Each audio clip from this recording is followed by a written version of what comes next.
Hello guys, and welcome to another episode of Send the Light podcast. I'm your host Chris. I'm here today in the studio with Stefan. We'll be interviewing Dennis Morasch. He is someone who I've known for quite a few years, since 2018, and we lived for a while in the same town. Got to know him pretty well. Stefan here also has a pretty interesting relation to Dennis. Well, I wouldn't say it's very interesting. It's just he's my older brother, and he's always been a great example for me with the zeal he has for serving God. And yeah, so if we start off with his time in Thompson and how you started off there, I think that'd be a great way to start, to introduce your background a little bit and how you've been serving God in the mission field. Yeah, first of all, it's a privilege to be here, and I think it's a great work you guys are doing with the podcast. I think that's the way to go, to inspire other people to, go out and look for God's will and, live a life purposeful. I think the challenge always is, what can I do, or what is my purpose, what is my calling? I think this is something we all carry, and we'll talk about that, I'm sure, today a little bit more. But yeah, so I had the same desire, maybe just a quick introduction here. Like when I got converted 20 years old, and then I was full of zeal, and always, of course, I always said, I want to be 100% and fully committed to the Lord and live my life purposeful. And at the young age, you're obviously very ambitious and so on. But yeah, with this ambition, obviously God led people into my life, like Edward Spies, who I got to know after then, and slowly started handing out tracts. We met in the evenings, and from there he had this calling or this inspiration, this desire to go to Thompson, reach the native people, and I was going out with him to Winnipeg, handing out tracts all the time. So we're talking about it, and long story short, it really started, and he took me along. We did the first trips out to Thompson, met some local people, saw the need there, and so that's we look for more open doors and opportunities, which actually came along. And maybe just to jump in real quick, for some of our listeners who do not know where Thompson is, maybe you want to quickly explain a bit of background there. Where Thompson is? Yes. Thompson is in northern Manitoba. There's actually trees up there. Not like here down south. Yeah, it is a little bit colder there. I think the winter season is a little bit longer. Someone said it starts about 2 weeks earlier and ends 2 weeks later, roughly. More snow, a little bit colder, not as much wind. But yeah, so there is Thompson is a mining community, and it has lots of native reserves and communities around it, which Thompson is a hub for. Mm-hmm. And so you have a lot of native people there. Yeah. So and then. So we drove out there every couple weeks, and so then Edward was the first one to move up there. I joined him a year and a half later. So yeah, lived in Thompson for 7 years. More and more people joined. We went to the communities, did Sunday school, did church services. We had a small plane up there as well, and some of those communities are fly-ins. And we would also on a regular basis take our plane and fly into some of those, isolated communities and spread the good news there, had fellowship with believers. And so over the years, actually a formal local church was established. More and more people moved. And then, in April 2023, so a year ago, is when me and my wife and family, we moved back down south to Winkler, which is close to the U.S. border here. And so I've been down here for a year now, roughly. Wow. And in Thompson, you were involved quite a bit in the flying to the communities, weren't you? Yeah, that was interesting too. Like, and speaking, of finding God's will and what you do, looking back is always when you really see how God led you. And I would encourage everyone not to be discouraged when we don't see God's will like right at hand, but we have maybe we feel, we have a burden for something, and maybe we want to do something, don't hesitate too much. Looking back, even like speaking of flying, I started flying. I wasn't a believer. My parents weren't really for it that I go flying. Anyways, I did it. But during the process of getting my license, I got converted, and I started like doing the children ministry in church right away. And then I thought, well, if you pursue your pilot career, usually it takes a lot of your time. You have to move for your first couple jobs, and I couldn't really. I thought, I can't put those two together. Being gone, and I want to serve the church. I don't want to leave those ministries, and so I kind of stopped halfway. And in the meantime, I had my plane. But how God turned things around, we still had our plane. I didn't have all my licenses done. I did up to my commercial license, but so when we moved up there, we took our plane up there as well. And because I had my license, God opened doors, and we were actually basically, we were the ones that actually had the ability to go into communities and serve those communities. So looking back, it's amazing how God maybe uses some of your bad decisions, egoistic decisions, worldly decisions, and turns them around, and you can use them, and that's amazing to see.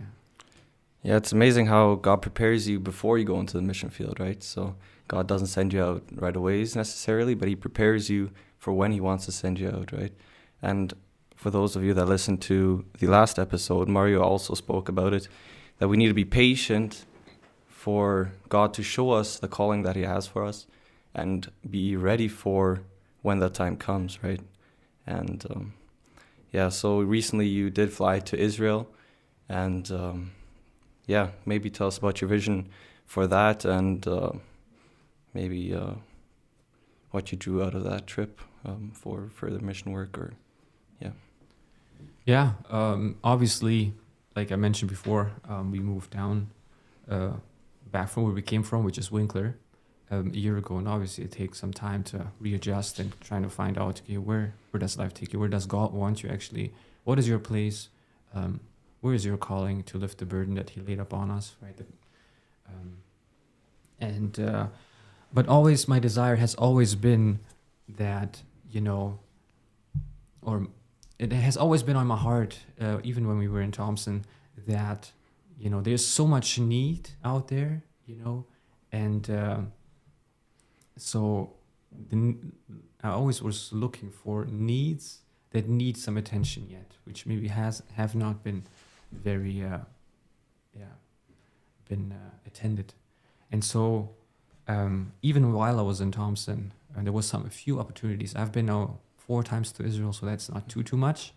But 3 of those trips, the last 3, were actually always in regards to ministering to Israel, trying to see, is there a way that we could, spread the light there as well.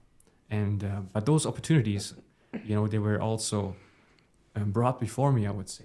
We got in contact with one of our family friends, Peter Voth, and initially he needed a few more people to go there and basically, to start. It's called Magal Havarim, means basically a circle of friends. For legalistic reasons, he needed some people to, also co-sign and so on. And anyways, so these were opportunities, that were laid before me already years back. And so having this in mind, what is the calling? More opportunities came up, and that burden never went away for Israel. And so I figured, what? I'm praying about it for years, and I'm sure a lot of people do. God, I want to do your will. Where can I be useful? What have you prepared for me? And so with this in mind, like with really pleading, looking, searching God's word, and always also testing, is this my own fleshly ambitions, and what do I want out of this, But also, I think what is important is to have this attitude of like openness and seeing God, is this something? And I think for me it was, always, it never went away. It's like this impulse, and you think, this is actually the center of the world, and basically this is where everything comes to a close. And so I always had this curiosity towards Israel, and following the opportunities that God lays before you to pursue them and do what you can, do good what you can, right? And then see if God opens more doors or if that leads anywhere, right? And this is basically summed up going to Israel. Why or how? Yeah. Dennis, you mentioned about Israel being, as you phrased it, the center of the world. And as someone who has never been to Israel, I would be very curious how you would describe the experience there.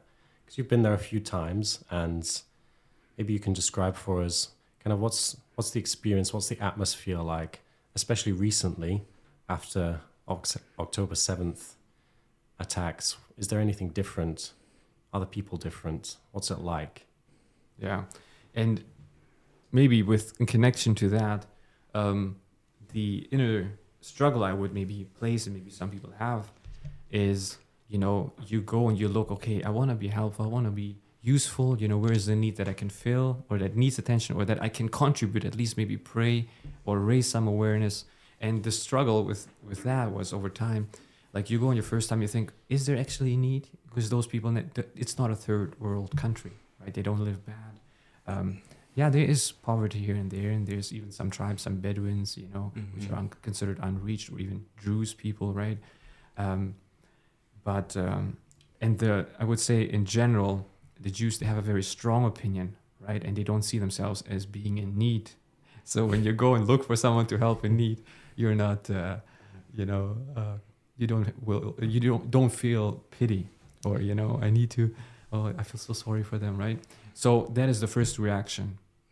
But then over time, on the next trip and so on, and as you confront yourself with more about that topic, even from the Bible standpoint, you realize they are actually in a great need. And that is actually a great mission field.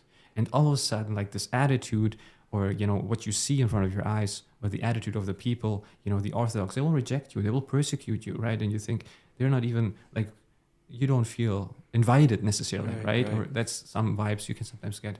But all of a sudden you start to overlook that, right? And you see them actually in a different way. You see them in a way still blinded, but in need of their Savior, who is from their tribe, right, of Judah, right? Their bloodline, his people, whom he chose and through whom we are blessed. Right. And so all of a sudden it changed a little bit. And so when we were there last time, now a couple of weeks back, end of February of 2024, beginning March, you can see, you go there and there's no tourists there anymore. So you're very isolated. And they are even more curious now at the border when you land in Tel Aviv. Why are you here? What's going on? Do you realize there is war, right? And you will be asked and told that every time. But you realize there is a war. I'm not sure if they have to say that, but it is not normal for someone to go there. And right away that brings up some curiosity. And right away when they check me at the border, they ask me a bunch of questions. And okay, why? Like, what are you doing here? And then right there is actually a testimony that you can bring right away and say, hey, we are here because we are Christians. And obviously they have this prejudice that Christians persecuted them, right? And that the Crusades and so on, they have all these Christian, that's how they picture them. But here comes someone, come people and say, hey, we love you actually. And we love you not because you're so nice or because you have technology. No, we love you because we are Christians, because we are believers in Yeshua.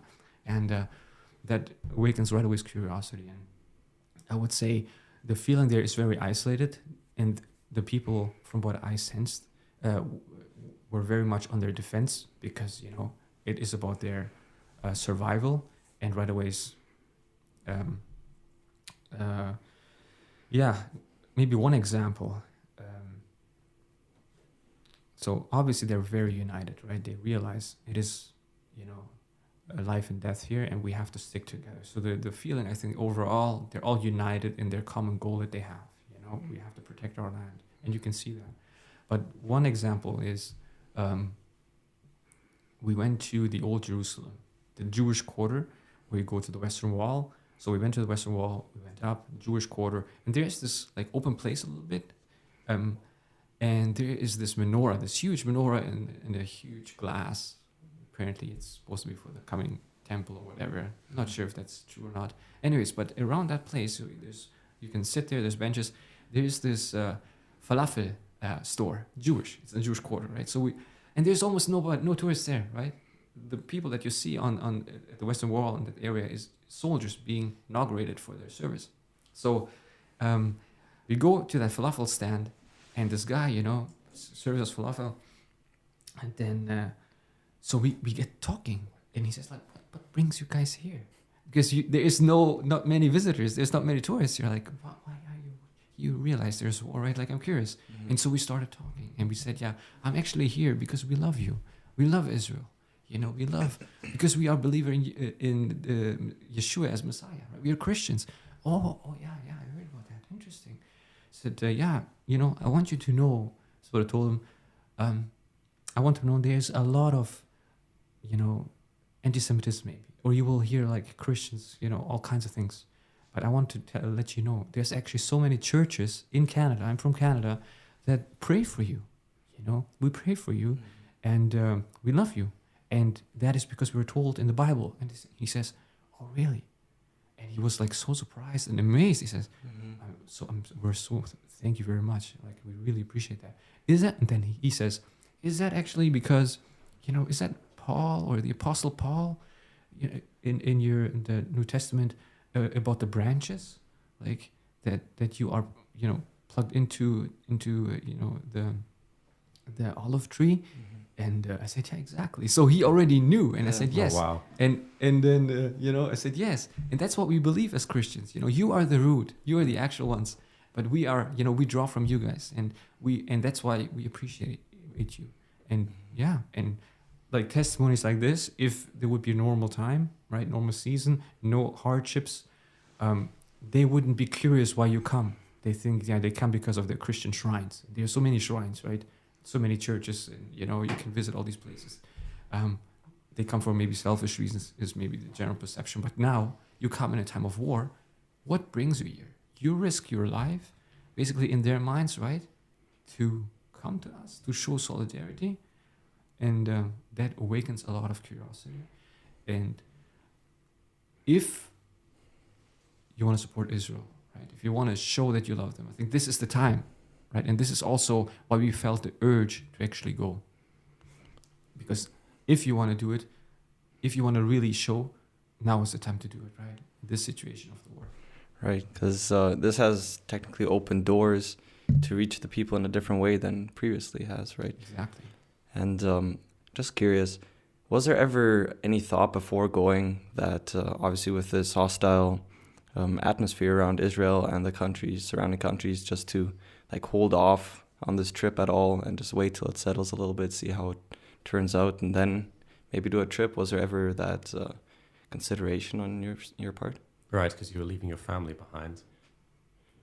Yeah, and like we went as a group, right? So it was me, and then my brother-in-law Daniel Eisner went as well. Mm-hmm. So the two of us, and then Peter Roth, obviously from Germany, with a couple of brothers there as well. So we were all brothers, right? We didn't take our families along, not our wife, not our children.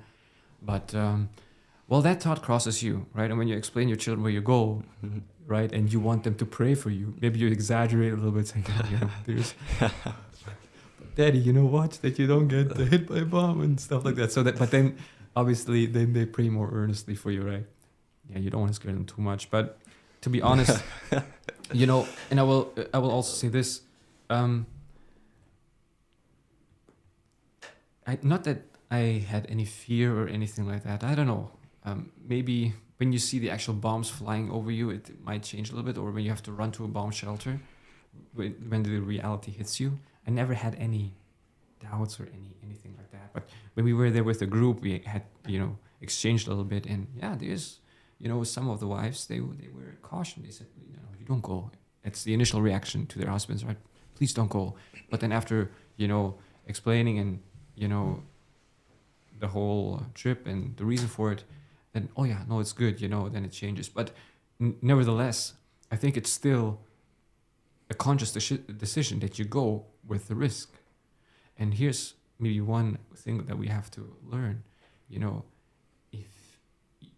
you want to attend a need is there because people haven't done it. And there's a reason why people haven't attended that need. Usually it's connected to some risk or maybe some some hurdles to overcome, be it financial, be it distance, be it hostility, whatever it might be, right? But at the same time, that is also an opportunity, right? And I think that's the effect, and that's what we realized. Right now is really just time to show love, and now is the time, like, for an opportunity. Now, it's now. And there's always risk involved. Even like when we go back to the Thompson days, right? The Thompson mission, there was always also risk involved, right? Even moving there. Mm-hmm.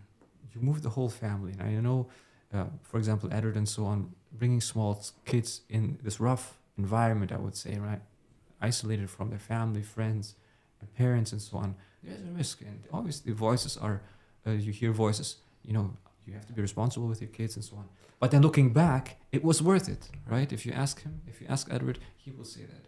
And I think in the kingdom of God, we have to take calculated risk, but trusted risk into account. We're willing to do it. Right. Paul took risk. They went into situations, they went into places. And if you look at a lot of people that accomplish things, biographies and mission works and so on, they didn't wait until everything was calm and nice and good, to bring the good news. No, but with this trust, committed yourself unto the Lord, and then, God is there. Right? Yeah, you mentioned if you're the first one who is doing something, there's probably a reason why no one else before you did that already. And I think maybe for our listeners who are hearing testimonies like this and still maybe on the fence, deciding whether or not they should be going into mission work, it's up to them as well to count the cost and to decide, is it going to be worth it in the long run? And I think, Dennis, you found definitely so far it was worth it, wouldn't you say? You mean going to Israel? Yes. Because you were taking risks on the way there, and I'm sure there was a part of you that was like, let me just stay home in peace and comfort, my feet by my fire. Yeah. I think, what will give you really strength and really will give you the joy to live on. And I think most of us are probably wired this way, or all of us, is to have a purpose. If you have a purpose, or if you live for a higher purpose, that gives you a drive, that gives you a sense of living. You're willing to do sacrifices, right? And I feel with this case the same way, and I think if you are serving somewhere and you have the feeling they don't need you, you're not making a difference, or you're overflow, you're not needed, you're not appreciated in a sense, it might take this fire away as well, your motivation and stuff like that, right? And I think with Israel, and this is maybe in my mind that I had to come to realize over the years, and especially in the last little while now,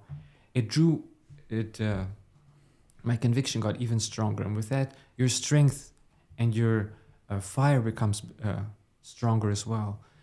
Is that, from having the first impressions of Israel, looking at them, is this a need? Do they, how can we help? How can we make a difference? And so on. And maybe not being clear in the beginning, but then over time, how God changes you and shows you, even by His word, that He still has the plan. And that the fruits that we enjoy right now, the spiritual gifts, they actually came from them. We are drawing from them. If you take the tree, right, there are the roots. We're plugged in. We are drawing from them. And then it even says, Paul writes in Romans and says, if they're,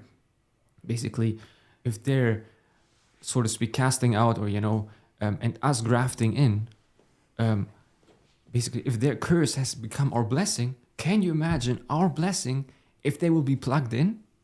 Mm-hmm. And even in our own interest, we should wish well for the ones that carry us. That's how it says. They carry us, right? But if their curse brought so much blessing, how much will their plugging in? It will be even more of a blessing to us, right? Mm-hmm. And realize that. And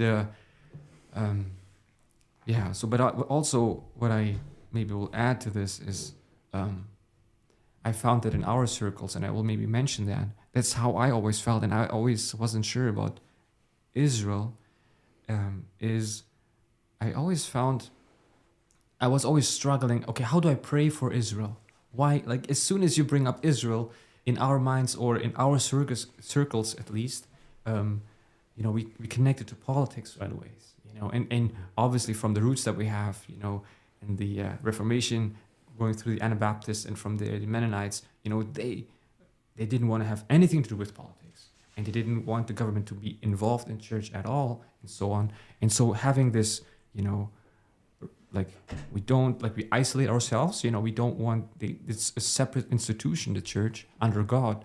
So as soon as, we're very allergic to politics. And so that's why we haven't heard much about Israel, I would claim, And this is the understanding that I had, and always not sure, can I be for Israel, or how should I? Right. What attitude should I have towards Israel? And so I realized, as, been there, a few times, and then through the word, that God actually still has a plan for them, and that they have still a specific purpose, and even in relation to us. And we are even called that we are indebted to them, and that we should wish them well, and so on. It just showed me this is maybe a need that needs attention in our circles, that people realize, what, we have a spiritual obligation to pray for them and to wish them well, and even to just spread the light to them, independent of politics, right? Mm-hmm. And if you, throughout the war now, if you look at the media, I find even more. The whole world is basically going against Israel, and you can see as if the devil is riling up these people, even Christians and so on, to have a stance against the people that he made a covenant with, mm-hmm. right? That he made a promise to bring them back into the land, and that he still has a plan with them and the future with them, and that they are still loved as well. And just to close this thought off, I realized more and more that Israel is also in need in our Christian circles, that we should, even in this last time, in the end times now, pray and be fervent in spreading, somehow praying for them, bringing a light to them, even more so. Yeah. So when you went there, and you obviously saw some needs and where there's opportunity to help, I don't know, maybe expand on that a little bit, maybe for the audience, just to know how we can help, what kind of help they need and what opportunities there are. Yeah, this, and like I said, it has been only a few times, right? And mm-hmm. even I'm drawing back from the mission in Thompson. The first couple of trips were also exploration trips in a sense, right? You look, okay, what can I do? God, is this our way, right? And you realize, yes, there is not much going on. You see, for example, in Thompson now, the children, not being taught. There's no Sunday school. There's not real operating churches. And so you see, well, these people, if they're not being taught by the word, by God, by a minister, or by Christians, then they will have another influence. And that is behind the screen. And that's who brings them up. And that's how they develop, right? So all that need was there. But you see, okay, how can we, find a foothold, and how can we participate, and how can we make a difference there? Mm-hmm. And it took some time. You connect with one person, with the other person. You tried, the youth camp, Midway Bible Youth Camp in Thompson first, and so on, till you started your own Sunday school in one of the communities. What I'm saying is, it took some time, some multiple trips, exploration, trying different routes, and God opened doors and led, and this is where we are today, right? Mm-hmm. Blooming church, a lot of people hear the gospel there now, children and so on. So with Israel, I would say it's the same way, just that it is much further away, right? Costs much more to get there and so on. But so the same way, we went and visited different churches there. There is local churches, and there's some stats out there which are amazing, how in the last, ever since Israel was founded in 1948 till now, the known number of Christians back then and now, it's amazing. I even recently just heard the statistic. I think back then there was known of at the founding, 1948. I think there was like known 23 believers. That's the statistic that was known of. I don't know if it was Catholic, Protestant. But now it's the official number is 15,000, and some estimated to be higher, even up to 25,000. So, anyways, it's much bigger, right? And so there's churches that you can visit and maybe cooperate. Show them that they are not isolated. But then, I think the real goal would be to strengthen our brothers and sisters. I think our priority, right? And this is true for no matter where you go. We are called to support the weak. We're supposed to, strengthen that which is about to die, right? I think in Revelation it says that. So this we are called to do anyways. But then we went to visit widows, widows, and it's very tough for a widow to survive in Israel. And then you see some kind of poverty, I would say, right? And this is also not only in regards to Israel, but we are called to visit true fellowship with God. I'm quoting with my words now, is to visit the widows and the left behind, right? So that's what we did. But we also physically helped, because of the war, a lot of people left the country, and a lot of those farm fields, we harvested some oranges and so on. They don't have workers. So we went there one day and we helped harvest. That was cool. It was, out in the sun, oranges, and of course, we were enjoying them at the same time. Yeah. It was just an abundant. That was good. So hands-on, and but I would say there's many types of opportunities, really. Yeah, and there's different opportunities. There's one church, a pastor there, he writes his own little booklets and tracts, and he's very eager to go on the streets and hand them out. So we went there with donations, and for this cause, we left some money for the printing and so on. There's different opportunities, but I would say hopefully it can continue on, and hopefully we can show support, help, and bless Israel in some form that is continuous. But like I said, it's these exploration days where you see, God, is this something that you want us to do? Do you open doors? If so, help me to see it. It's still under prayer, and this is how it is right now.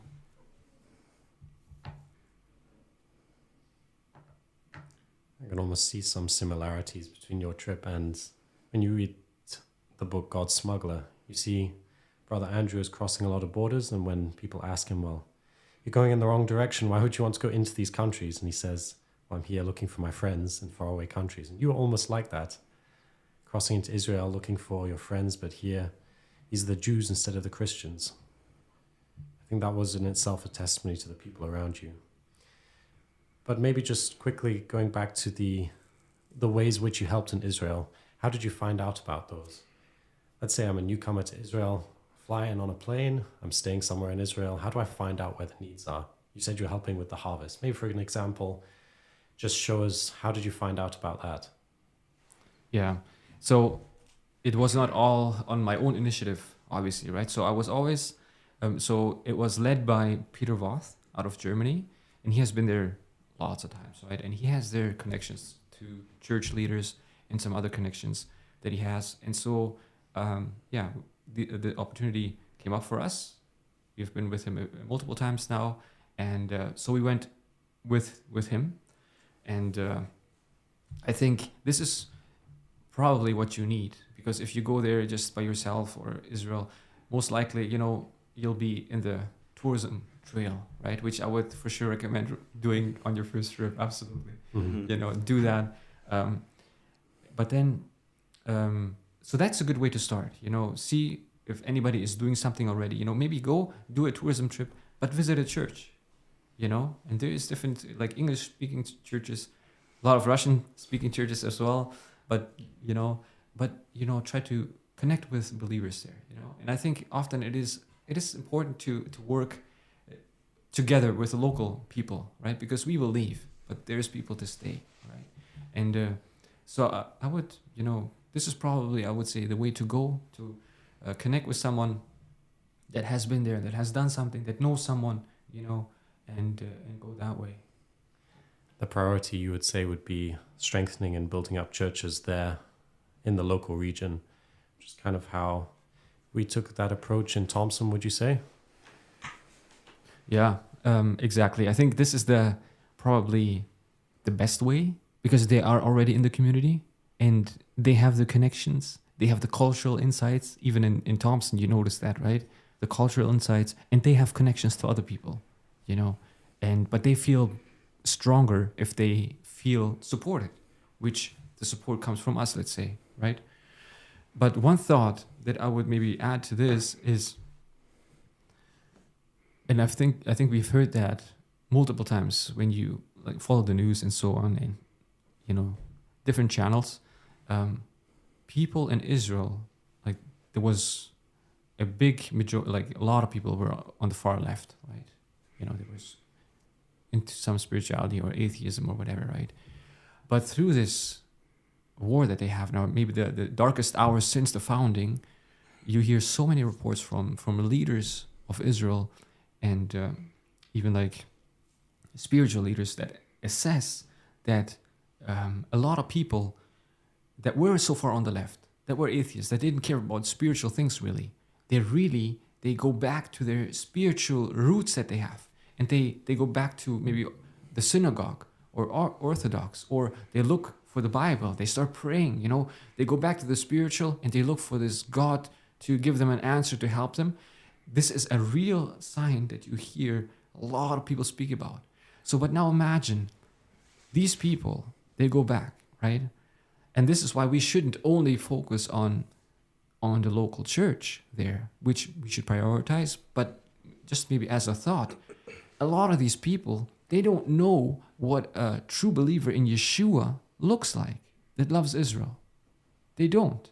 They just know them from what they've been told, hating Jews, for the most part. Or Luther wrote the Bible or translated the Bible that they believe in now, right? And Luther, didn't have too many good things to say about Jews either. And but now imagine they need, and I think this is so critical. They have a lot of people. They don't have an example of what does a person that loves Israel and believes in Yeshua, that calls himself a Christian, look like, And I think just even this exposure, and that's why I think even this physical help. Yeah, you bless Israel with this, but if you can even work with someone that is not a Christian or be in connection with him somehow, but show him love through sacrifice. I think, and this is the thing in Israel that you hear over and over again. The way to their hearts is by showing them love, because we're told so by the Bible, right? Mm-hmm. And I think if they could be exposed more and more to the active love of Bible-believing Christians, in this time now that they're searching for God, I think they would be inspired and they could be confronted with the light, and in a good way. And I think maybe this is also an aspect, when you think of reaching Israel and so on, you have to be among them. You have to, you have to be salt. You have to be light in this dark place where they are. Okay, as our time's running out, is there anything you would like to maybe share with the audience, something that's on your heart? Yeah. What I would say is, obviously, because that is on my heart lately, I would really encourage people to not forget where we come from. Where did we come from? And often, when we, even in our, daily lives, when we've amounted to something, but then you forget who actually raised you, your mother, or who actually gave you the connection or trained you to become the great man that you are, right? This would not be grateful. This would be ignorance. And I think, let's not forget where we come from. Let's not forget the people through whom we got the blessing, right? Meaning, let's pray for them, because that's where we basically, whom God used to give us this spiritual blessing, right? So let's pray for them. That's one thing.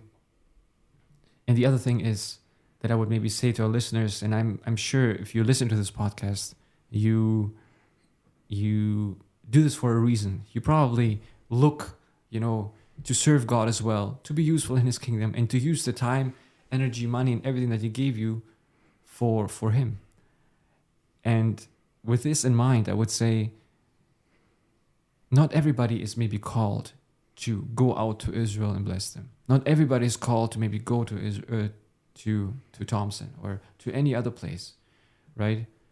Everybody has his calling. But what I would really say is have this open mind towards God and say, God, I really want to be useful.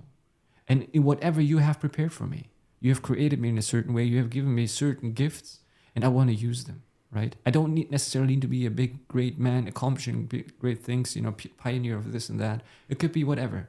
And I want to do what you want to have me to do. And we will notice, and I'm sure, that when we have this attitude, we will all of a sudden, be led into a direction where we will look back later on and say, you know what? I had this true desire to follow God, to obey him, to be useful. And looking back, I realize how he led me. Edward once said when in our beginning stages, and I always mention this, and it really helped me.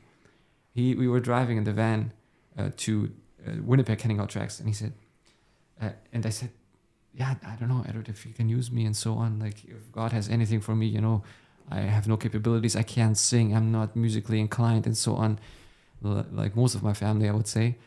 But he said, Dennis, do you think that you want something and God doesn't want to use you? He wants already for a long time, he's longing to use you, but he just wants you to want as well. And I think this is the critical part. As soon as we want, and we are open not to our ideas and desires, but to say, where do you want me, God? Lead me.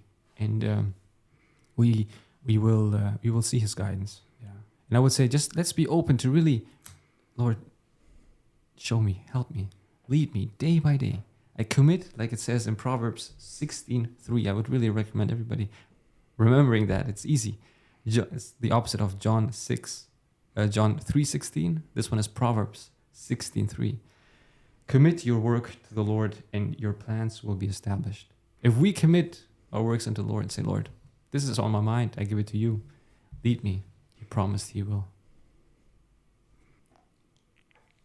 Yeah, I think like you said, Dennis, we all have something which we can use for the Lord. And like that parable of the talents, some people are given more, some people are given different talents, but we all have been given something that we can use for God. And maybe we have not a stereotype, but a picture in our minds of what we think a missionary or an evangelist should look like. Maybe from what we've read about, what we've seen or who we've met. We are never going to be that person. But God can use us with what he's given us. And someday we will be shown, this is what I was given. What did you do with it? What did you do for me? And yeah, like you said, we need to find where that can be useful. And yeah, I would just hope that our listeners could use maybe something from your story to maybe be encouraged to find that mission field where they can be useful and spread this light and be this light to the people around them. And with that, thanks very much, Dennis, for joining us in this episode.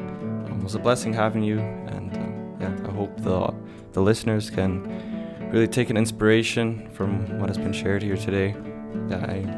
I know for sure personally, it's definitely been a blessing. Yeah, is there anything you want to say?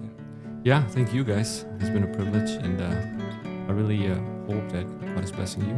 I think it's an amazing work you guys do, and I hope that God can use this to glorify his name and for the light. You guys.